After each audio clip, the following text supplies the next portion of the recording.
Good afternoon, good evening, good morning. Once again, thanks for tuning us in. Today is August the 8th. Happy birthday, Matthew Balzer. And that's my co-host. This is B&B Hockey Talk. Aaron Blocks with Matthew Balzer, bringing you our 31 teams in 31 days. But before we get started, we like to usually go through recent signings and stuff. And our apologies for not being on the air yesterday. Long story, but we are here back again today. And we're going to be bringing you the mess that is in Ottawa. But before that, we're going to get into a couple of signings that happened over the long weekend. And before that, to start us off, we're going to talk about the unfortunate passing of hockey legend Stan Mikita. So, Matthew, if you want to start us off, you are off. So Mikita passed away at the age of 78 yesterday. One of hockey's all-time greats. I mean, he's 14th on the all-time list in points, with 1,467 points, which is unbelievable. And that's and he's first in games played, assists, and points for the Blackhawks. One of the things that stands out about Mikita, he is the only player in NHL history to win the Art Ross, the Hart, and the Lady Byng Trophy in one season, and he did it back-to-back in 67 and 68, which is crazy to think that no other player has done that in NHL history. He was the first Blackhawk to get his jersey retired, and he was like a first ballot Hall of Famer in 1980. But yeah, it's tough. I forget the disease that he was battling with, what it was called, but yeah, just a loss of one of the all-time greats. Absolutely. I remember growing up listening to stories about players like Stan Mikita and Bobby Hull, of course, and the Chicago Blackhawks. A lot of people will remember the curve that Bobby Hull had on his stick. But if you look back, Stan Mikita is one of the first ones that started messing around with the curves. And they used to have curves that were like just ridiculous. Like even Bobby Hull's curves weren't even as bad as Stan Mikita's, but he's one of the first players to play with a curved stick. Obviously, it increased his slap shot. He used to be able to get high quickly, and it used to put fear into opponents. I also believe he played for Canada at the 74 Canada Cup. Briefly, I know they had to fight to get him in there because I don't believe he was born in Canada. But he definitely played just before a young Gretzky came into the town. So maybe it was either 74 or the 78 series that he played. But I remember seeing him playing in some of those great games back then against the Russians. And, man, he was as tough as nails, even though he's a small guy. Players back then, you don't make them like that today, as Don Cherry would say. But just a great hockey player. Saw him in the Hockey Hall of Fame when I was there about 3 weeks ago. And definitely a sad loss for the hockey world. So, well, what do you got for us for signings over the long weekend? All right, so there are just two big signings. I know some people are intrigued to see what William Karlsson will get. And just before they went to arbitration, Vegas and Karlsson agreed on a one-year, $5.25 million deal. I sort of guessed that would have been in the $5.5 to $6 million range. So just a little bit below that. But Karlsson, just a crazy good year for Vegas. 43 goals, 78 points in 82 games, and another 15 points in 20 playoff games, centering their top line. Big, huge pay raise. Only made $1 million last year coming over from Columbus, and only had 6 goals and 25 points for Columbus the year previous. So just a great signing for Vegas. And with the one-year deal, it's sort of approved me that you can do it again, sort of thing, and then he'll get the long-term deal if that happens. And then the Anaheim Ducks gave John Gibson an 8-year extension worth $51.2 million. That's a 6.4 cap hit. Good solid year for Gibson last year. Still battled some injuries, and I've made my opinions clear on what I think of Gibson as a goalie. It will be interesting to see how he holds up, as this will take him all the way till he's 34 years old. And so at least the Ducks will have him through his prime, but I'm just not the biggest fan of him. Well, the Ducks will have him definitely locked up for many years to come. Will he be worth it, or will he be the next Rick DiPietro? That's going to be the question. That's a lot of money for a goalie, but hey, they're putting all their cards on the table and looking to sign him up. So it should be interesting to see if the Ducks get good use of him. And William Karlsson, of course, in my opinion, I think it's a great signing. Had a great year. Hopefully he can show them again that it wasn't just a one-off. And Vegas got a fourth-line player that's now on the first line, playing first line and like a first-liner. And then just one other thing, the Summer Summit wrapped up, and Quinn Hughes had another 2 assists for the U.S., a couple more great assists. And he even got into a bit of a brawl at the end of the game, which I think as the games went along, I think Hughes showed that he had a bit of greatness. If anybody went near his brother too, that he wasn't afraid to mix things up.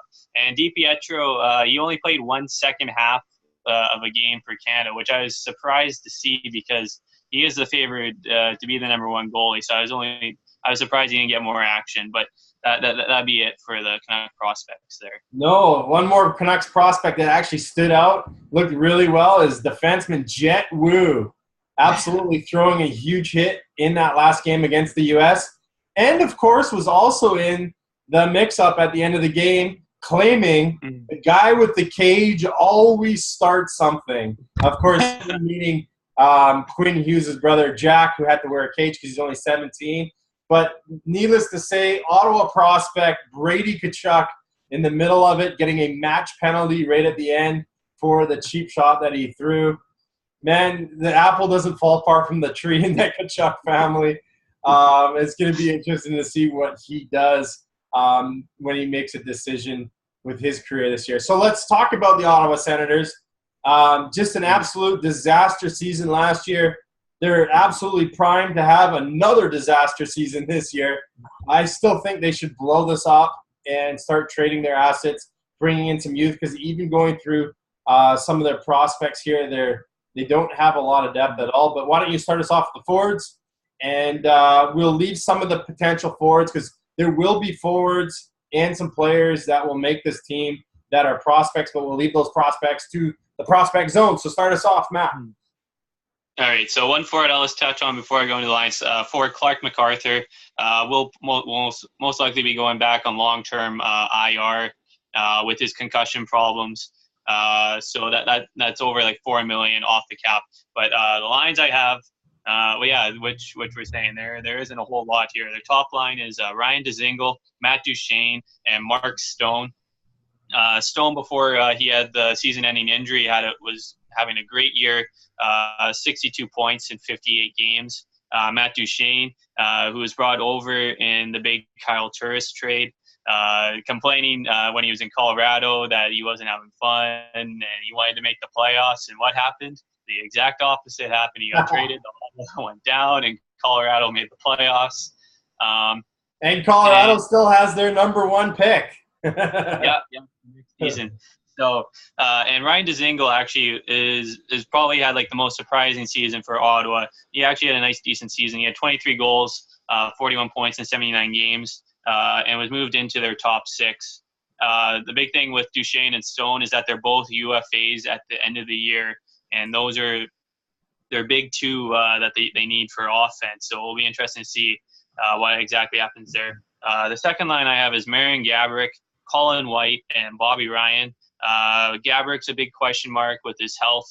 He only played just over half the season between LA and Ottawa, but still had 21 points in 46 games.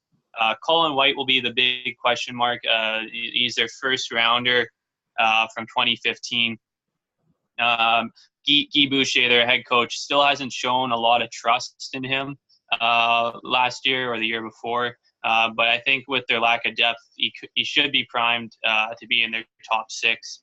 And Bobby Ryan and his big, huge contract that keeps looking worse and worse as the years goes along. Still has 4 more years left on his contract at over $7 million. only had 11 goals and 33 points in 66 games. He battled a lot of hand injuries throughout the year, sort of like the Johnny Gaudreau syndrome. He needs to get some better gloves. And then the third line I have as Zach Smith, Jean-Gabriel Peugeot, and Mikhail Bodker. Bodker coming over in the Mike Hoffman trade that they made. Should provide some depth and can move into their top six if they need to. Peugeot offensively took a bit of a dip, only had 29 points last year. But he is a good checking forward and maybe could get traded at this year's trade deadline. And Zach Smith, who just started a new contract that paid him over $3 million a year, only had 5 goals and 19 points in 68 games. And that was a big step down. I think about like 20 goals. Line I have is Megasky, Harvey Carey, and Tom Pyatt. Carey is a free signing that they brought over from the New York Rangers. But we'll touch on the prospects. He carried over by some of their prospects coming up. Pyatt is a good depth that Guy Boucher coached over in Switzerland. And Petrie started having a bit of a good fit with Ottawa, and I was actually impressed with him at the World Championships with Sweden. But he's another prospect that put them had a great year, and then his career just down spiraled. And then now he's just more of a checking forward. I apologize as we seem to be having a few technical difficulties. It looks like Matt's internet's a little slow today. But definitely some combinations there. I mean, not a lot of depth. To me, I think there's probably going to be 3 or 4 of their prospects are going to crack this lineup. Paul Carey signing from the New York Rangers, to me, is just a depth move. I don't even think he's going to play a whole lot on the big club. But question marks, around Gaborik and Ryan's health and even some of their other forwards, if those guys go down, they're in a whole heap of trouble here. And I think even with those guys, they're in a whole heap of trouble for sure. It's going to be a pretty bleak year for the Ottawa Senators team. But let's talk about their defense and the guy that brings the offense. Their heart and soul of this team, the guy with the Samson-like hair, Erik Karlsson. I can't say enough about this guy, but he is still on this roster. I still think Ottawa is going to trade this guy before the season starts just because they need the assets. They need to start rebuilding. And but this guy can do everything for them offensively, defensively. He's poised to have another 65, 70-point season. It's a lot of offense coming from the back end.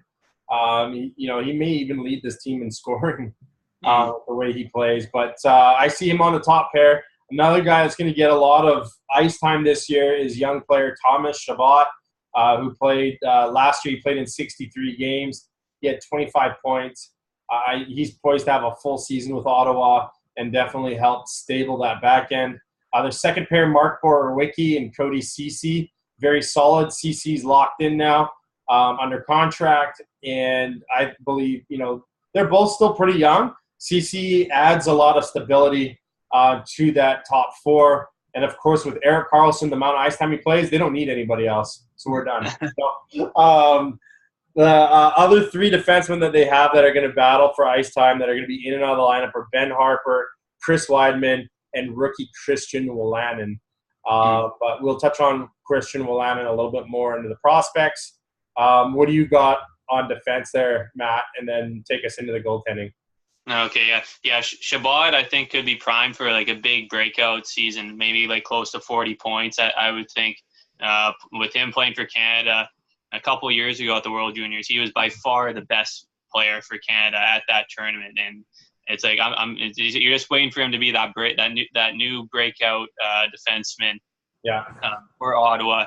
Ceci. I think Ottawa is hoping that he can provide a little bit more offense than he has, but he's a really good young defenseman. But it'll be intriguing because he's an RFA again at the end of this coming year. And if they don't sign him up long term, it's back to the Mark Stone position where he'll be a UFA the following year. And Chris Weidman, who only played 16 games for them but had 8 points. coming in the E.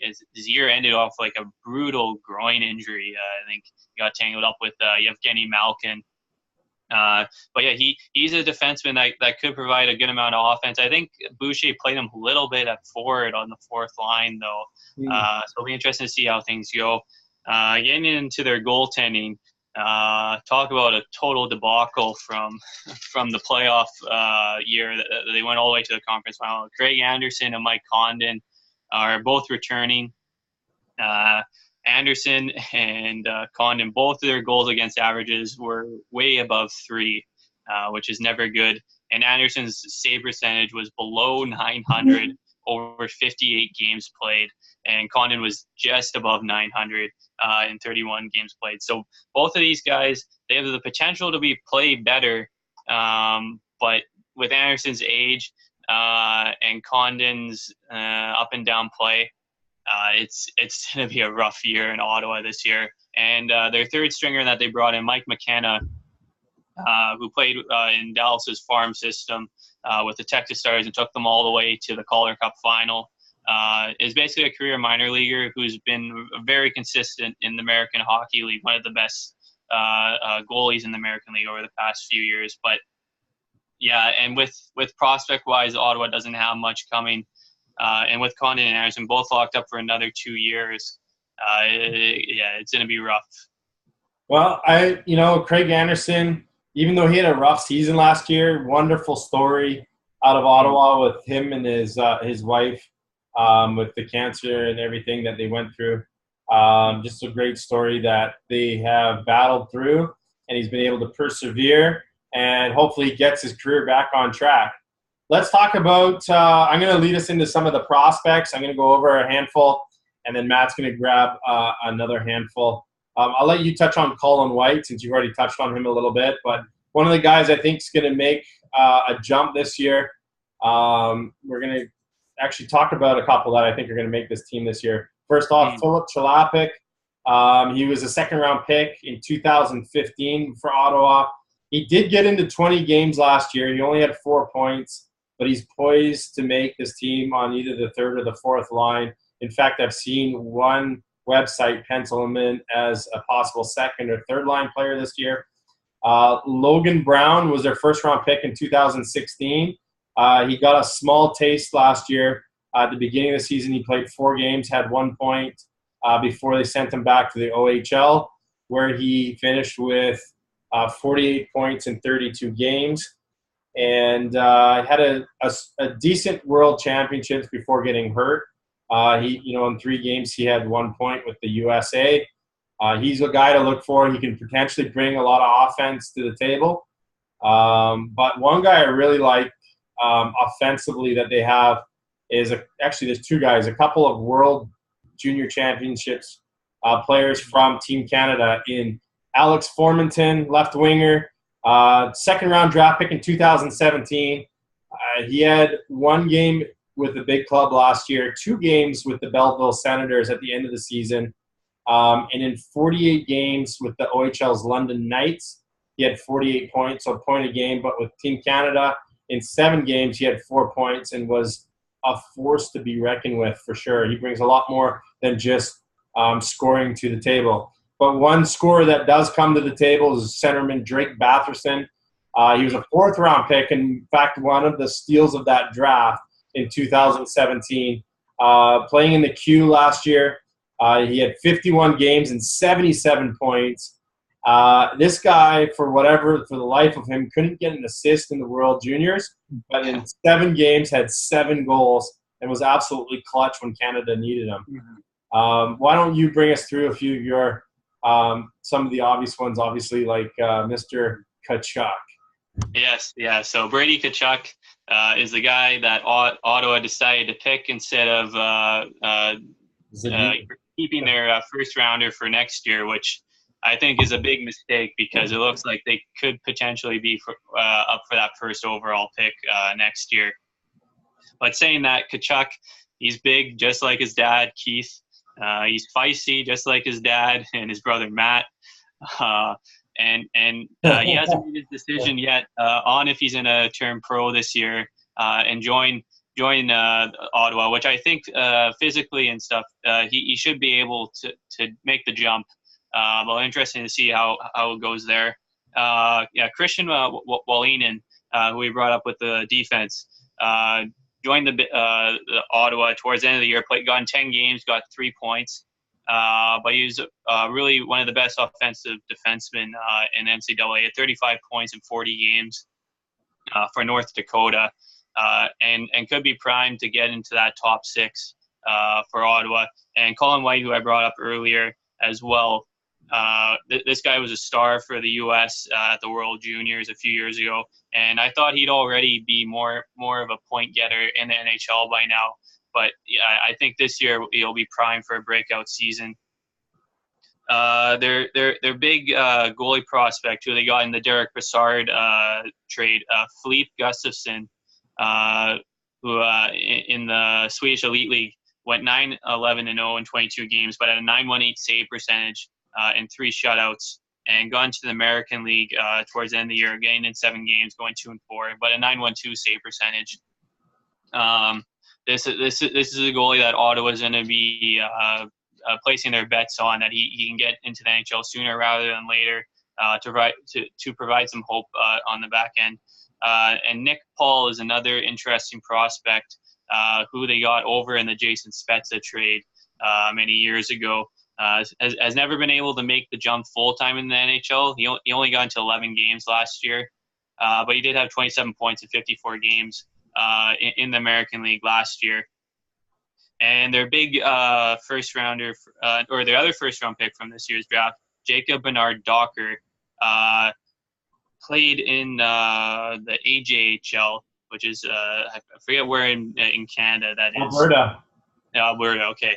Had 20 goals and 41 points in 49 games. For a defenseman, get anywhere once when you see them getting 20 points, that's really good. And had another 7 goals and 14 points in 15 playoff games for them. He played for Canada at the summer development camp, and it is a potential fit maybe for them making the World Junior team this coming season. And one last guy, another second-round pick in 2015, Gabriel Gagné, had 20 goals in 68 games in the American League, but only 5 assists. But he could be another guy potentially looking for a spot in this year's team. Philip Gustafsson, the goalie, of course, silver medalist with Sweden at the World Junior Championships. One more prospect I'll touch on is who has a chance to play quite a bit of hockey, I think, this year with the big club, is defenseman Christian Jaros, who was a 5th rounder in 2015. He played 2 games late last season with the Ottawa Senators, but in Belleville, for the Belleville Senators, had 16 points in 44 games. He's an offensive defenseman that could have a breakout season. More than likely starting with Belleville, but through injuries and whatnot, could be definitely one of the first guys called up to the big club. So 67 points last year. I don't have them doing any better than that this year. In fact, I think they might even drop to about 60 points. They are a mess. They need to rebuild quickly. They don't have their first-round draft pick. And you talked about maybe foregoing it this year and keeping the one for next year. I wouldn't want to see Brady Tkachuk on the Colorado Avalanche right now. But, man, I mean, I wouldn't want to see Jack Hughes in Colorado either. So I guess, because nothing's a sure thing, they thought they had a higher draft pick this year. It's potential, even though they finish last next year, that they might not get as high as a pick. So they decided to go for it and take Brady Tkachuk this year. I do think that, there's a handful of these guys like Chalapik and Nick Paul, Colin White, even Logan Brown and Brady Tkachuk are going to make this team. But, of course, it depends what Brady Tkachuk decides to do. Where do you see them finishing, higher or lower than the 67 points? Well, I got them dead last in the East and most likely dead last in the league this coming year. It's going to be a rough one. And with Eugene Melnick and that situation on top of everything on the ice. And off the ice. Yeah, it's going to be interesting to see how the year plays out and how fast these fans will turn on this organization with the product that they have on the ice, and with the potential Erik Karlsson trade once when he's gone, there's not going to be a whole lot to watch on the ice in Ottawa this year. Yeah, well, they are a mess. They are a disaster. Leave your comments below on whether you're following us on Facebook or on YouTube. Hit the like button. Hit the subscribe button. Let your friends know about us so you can even share this if you want. And we will give you a shout out for every share that you give us. So once again, guys, thanks so much for joining us today. Tomorrow we are going to be continuing our 31 teams in 31 days with the Philadelphia Flyers, and then wrapping up the week on Friday with the studded Pittsburgh Penguins. So again, this is Aaron Bloxel with Matthew Balzer. You're listening to B&B Hockey Talk. Thanks so much, guys, for joining. Thank you for your support, and we love bringing this to you each and every day during the week. We will see you guys all tomorrow.